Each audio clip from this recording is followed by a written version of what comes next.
I figure let's just go ahead and dive right into it. Look at both of them, right? They're both 2017s. I mean, how many opportunities do you get really to get to film a Ford Expedition EL and a Suburban Premier all in one day together, right? I mean, not too many opportunities. So they're very comparable in like trim level, right? Limited, EL, Suburban, Premier. Limited is kind of right there with the Premier package. So let's just dive into them and figure out, if you were in the market shopping, which one would you get, right? Do you like the look of that? Or do you like the look of this, right? I mean, I tell you, Chevy people, Chevy runs deep, they're diehard fans, right? Ford people, same thing. It's like someone that owns a Corvette or a Camaro would never go over and buy a Mustang, right? I mean, that's just the kind of way it is. Is that the same with SUVs? Now, I will tell you, I got some family members on my wife's side of the family, they're Ford people. They don't drive Chevrolets, right? With that being said, one of those family members has got a new body style Expedition right now. Loves Mustangs, loves Ford Expedition. So they keep it in the family. They support this as a company. And there's a lot of folks that do the same exact thing. They own their Chevy Silverados. Their wife or husband's got the Suburban or the Tahoe.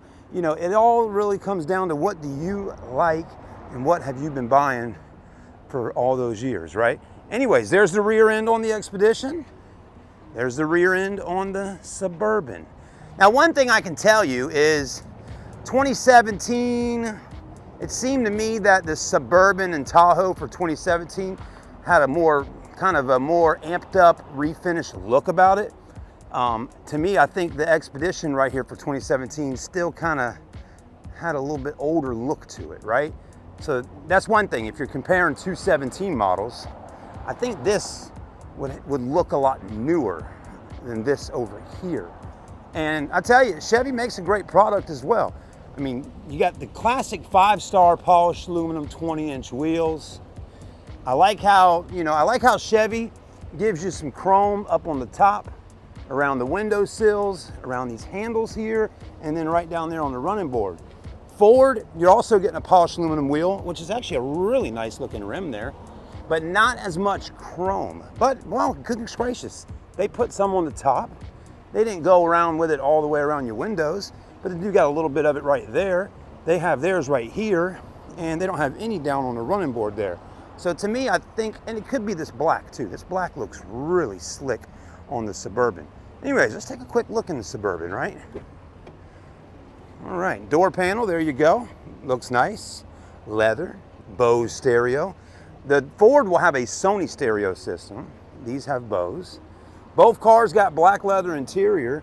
I will tell you, I've never had any complaints out of a Suburban or Tahoe seat. People love the way these vehicles sit. They're comfortable. And just the entire layout inside of Suburban is really, really nice. Power seats, lumbar, heated and cooled in here as well. Steering wheel looks good. You got your charger here, your wireless charger for your new phones. Really big center console here, lots of cubby hole areas. I mean, that junk drawer there is humongous. Then you got cup holders there, USBs, power there, and a really nice looking massive screen right there. Again, that other feature that everybody loves is this right here. I mean, Ford doesn't bring that to the table, do they? That little hiding spot. I mean, it's just the little things I think that Chevy does with some of their vehicles that kind of make it stand out a little more than the Expedition. But again, get in that comment section, y'all, if you're watching the video, and tell me, what do you think? Like, Ford's got 2 LCDs on here. This has only got 1. It doesn't really make too big of a difference to me on that. Let's even take a look in the back seats real quick. Woo, everybody, it's hot today, I'll tell you. We're almost up to 90 degrees right now. Now, this one's got the captain row seats in the back, which are really nice to have, right? It really all depends on how many people you're trying to fit inside your vehicle. 1, 2 in the back, 3 right there in the middle, 4, 5, 6, 7. So this is technically a 7-seater vehicle. Neither of these cars got DVDs up in the roof, which is fine, no big deal. Most kids or people got tablets or iPads or phones, This does have rear heated seats in the rear though. I know it seems like the video is kind of leaning more towards the Suburban, but also I want you to realize too, the Suburban 2017 with just a little bit over 90,000 miles is $42,900. So, I mean, almost $43,000. So that's something to really pay attention to. If you want to buy yourself a Suburban Premier with just a little bit under 100,000 miles, you're going to be spending over 40 grand to get it. You do got the power seat options in the back, tons of storage. And you got your power tailgate right there, backup camera. All right, let's take a quick look. Since we're in the back, let's take a look in the back of this one. Of course, it's got the backup camera and the power tailgate. Now, both of them do have tow packages. What I like about the Suburban though, is that the tow package has got a little hiding spot, right? This little cover here can be popped off or on. Forward, I don't see that option so much. So if this was my truck, I'd put a ball in here or put some kind of cap on that thing just to kind of spruce it up a little bit. And goodness gracious, I think right now as I'm looking at it, I think the Suburban actually has more rear cargo space than the EL Expedition. Yeah, I think so. I also like how the Suburban's just nice and flat back here. This has got, you know, shelf, whatever that's, oh, okay, well that's kind of neat. You know, you got some spots to put things at, but I'd have to buy some type of mat or something to go back here. Just the fit and finish doesn't seem as nice on the Expedition as a Suburban.